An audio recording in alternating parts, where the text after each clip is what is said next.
What's a NSFW detail about a historical figure that's normally left out of the history books? Churchill was a bit of a nudist. He claimed to have some form of skin condition that made clothes uncomfortable to wear for long periods. When he visited the White House, he would sit around naked while having discussions with FDR. FDR was such a fucking chat, he probably stripped with him and compared dick sizes. Edit. I meant Theodore Roosevelt, not FDR. Sounds like LBJ. LBJ used to take his dick out and show people how big it was. That's because LBJ was packing a fuck hog. Shit was like a summer sausage. Girthy. Lyndon Big Johnson, keeper of the Lady Bird Lance. You'd be an exhibitionist too if you were carrying around an exhibition befitting the Smithsonian. Benjamin Franklin liked to take air baths, which meant sitting in the window of his London house, with the windows open, totally nude. I have visited that very house, which is now a museum, and stood in that very window. They're big Georgian-style windows, and I suspect that anyone in the house opposite, or possibly even glancing up from the street from the right-angle direction, would have seen the full founding father. He was also a stoner, an occultist, a drunk, he fucked a lot, and was a scientist. So he was kind of America's founding badass uncle. Uncle Buck Franklin. The other founders were all men in their 20s, while Franklin was in his 70s. He was the weird older guy hanging around with college kids. He was streets ahead. The great magician Houdini once escaped a prison cell while fully nude as to not hide anything to escape. However, what the guards failed to check was that he hid a skeleton key in his ass checks. He was just too THICC for them to notice the key. Finally, being dummy, THICC actually helps you evade the guards. I mean, it's pretty well known, but not something that you'd be taught in school. JFK fucked. Obviously there was Marilyn Monroe, but apparently he also had a thing for prostitutes. That thing being his presidential penis. He has been quoted by a British Prime Minister as saying, "If I go 3 days without a lay, I get a headache." So what you're saying is he must have gone 4 days without a lay and his head just did that.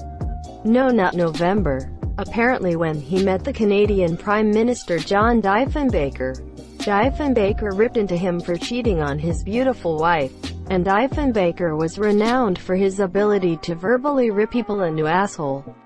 And then shortly after, the leader of the opposition, Lester Pearson, received extensive media training from the Democratic Party.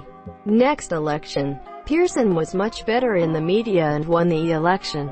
During question period, Diefenbaker's grilling of Pearson would occasionally leave Pearson in tears. Diefenbaker once crashed a fishing trip with fellow Saskatchewan natives and hockey legends Gordie Howe and Johnny Bower. Howe and Bower thought the other had invited Diefenbaker, and they only realized it halfway. Leonardo da Vinci kept poems and jokes about penises. Kept. Like had a collection of, or did he write them?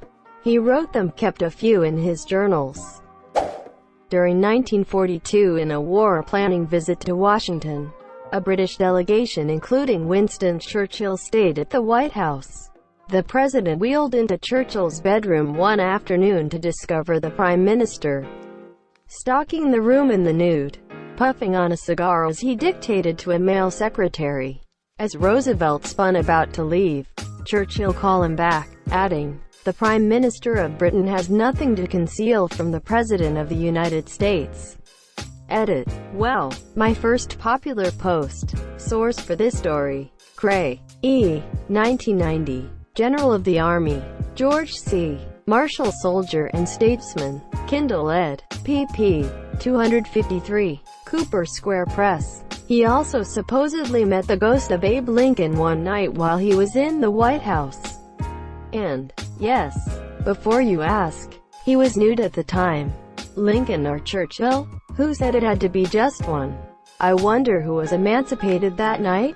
I don't know why, but my smooth brain decided to play Don't Stop Me Now upon reading this. The first thing, the father of microbiology, Anton van Leeuwenhoek, put under a microscope was semen.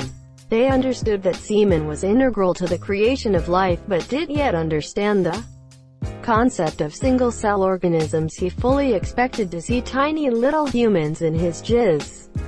So yeah, the first thing he did was whack off on a slide and look at it.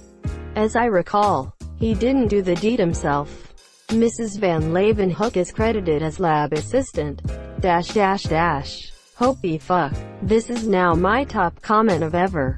Weirdos. Raphael, the Italian painter, not the Ninja Turtle, is believed to have died from exhaustion from non-stop sex. Oh, so the bone till I croaked in his herb is literal. The Ninja Turtle would never die from exhaustion from non-stop sex. Simón Bolívar had sex in every country he went with different women, and it's explained with details. In his biography, he was a really good dancer. I like how his dancing skills are in parentheses, as if that detail is what we needed to clarify him having sex in every country. Edit. Okay, I get it, good dancing equals good sex. Gouverneur Morris wrote the language to much of the Constitution, including the preamble. He also had a wooden leg because he broke it so bad it had to be amputated. The accepted story is that his leg was caught in the reins of his horse as they got spooked. But the rumor that went around was he broke his leg jumping from a window to escape the husband of a woman he was sleeping with. In revolutionary France, a crowd surrounded his carriage because they thought he was a French aristocrat. He took his wooden leg off and pointed it at them, saying he lost his leg in the pursuit of liberty. He also died from complications after using a whalebone as a catheter. Did not see that ending coming, gotta say. I read once that philosopher Jean-Jacques Rousseau would pull his pants down and chase after women, running backwards in hopes they would spank. Hi monsieur, it was his kink. He would lurk in alleyways with his pantaloons around his knees and jump out ass first at passing women in the hopes they'd be so frightened they'd lash out and spank. Hi monsieur, he was a total dickhead, but the mental image is hilarious. What the straight up fuck? I did not learn this, and I have a whole damn philosophy degree. They never teach you the important stuff. Edgar Allan Poe married his 13-year-old cousin and would sleep in her coffin with her after she passed away. That's so on brand for him. He liked to crack open a cold one in his downtime. I've actually heard that he married his cousin because he couldn't legally adopt her for some reason, and he wanted to make sure she was taken care of. Some historians also argue they had more of a brother-sister relationship. There are varying accounts of their marriage, so it may not be gospel truth. But I do know that Poe had rivalries with journalists who liked to print nasty things about. Hi monsieur, poor dude, creative genius, misunderstood and miserable in his time. William the Bastard's family was torn apart when his two youngest sons dumped a chamber pot on the head of his firstborn, leading to rebellions, wars, and eventually his firstborn's lifelong imprisonment. Yeah, that's siblings for ya. Well, now my most upvoted comment is about how siblings can and will murder each other. Fun. Also thanks kind stranger. I'll be sure to pass on the favor. Firstborn, rotting in prison. This is bullshit. They started it. Quote, it's possible that 16th century samurai warlord Uesugi Kenshin was actually a woman pretending to be a man so that her clan could survive her father's death. Kenshin never married or had any concubines, had to plan battles around regular monthly abdominal pain, and is referred to in the notes of a Spanish missionary as someone's tia, instead of tío, aunt, not uncle. Reminds me of a certain Disney film. WALL-E is a great film, Monsieur Edit, so apparently I messed up the name. I'm going to leave it. One of the members of the Lewis and Clark expedition was a slave named York. The tribes they came across were quite taken with Hi Monsieur. He fathered many children during the trip.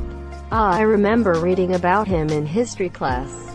Native tribes kept trying to rub his skin to get the black off. Eventually some saw him as part bear and had him fuck their women so their tribe would be part bear and raise powerful warriors. Sounds like a plot for a porno. Why? This man is so black. We must get it off. Quote, but I'm born this way. The gods made me black. Quote, he must be a bear god. I want his spirit in me. Quote, rips of clothes. Asterisk, fuck me harder than the white man fuck US. Asterisk, edit. My most upvoted comment is one about Lewis and Clark porn. P. Greater than fuck me harder than the white man fuck US. Christ alive. In school I was taught that Ben Franklin had a string of pearls that was several feet long. He would add a pearl to it each time he slept with a new woman. JC, what kind of school did you go to? The school of hard cocks. Ben Franklin slept around and mostly stayed in France for the prostitution. He also wrote at length the benefits of sleeping with older women, including their experience, lack of interest in anything exclusive, and inability to get pregnant. This man had it all figured out. To quote, he also thought all cats look the same in the dark. His old mistress's apologue is quite a read, covering all above with a basket, and regarding only what is below the girdle. It is impossible of two women to know an old from the young one, and as in the dark all cats are gray. George Washington had severe hemorrhoids, to the extent that he couldn't even ride a horse into battle sometimes, and had to be pulled on a cart. Guess we now know why he was standing on the boat in that one painting. Abigail Adams apparently spent a lot of time worrying that her son John Quincy Adams would jerk off or bang whores when he left the house, and advised against doing both in several letters to Hi Monsieur. Asterisk, you must only do that at home, son. Asterisk. Asterisk, have a good day at school, son. Don't forget your lunch. And remember, if anyone offers you a whore, just say no. Asterisk. Paul Revere would ride from Boston to Newport Rede to cheat on his wife. No, babe, for real? The redcoats are actually coming, I swear.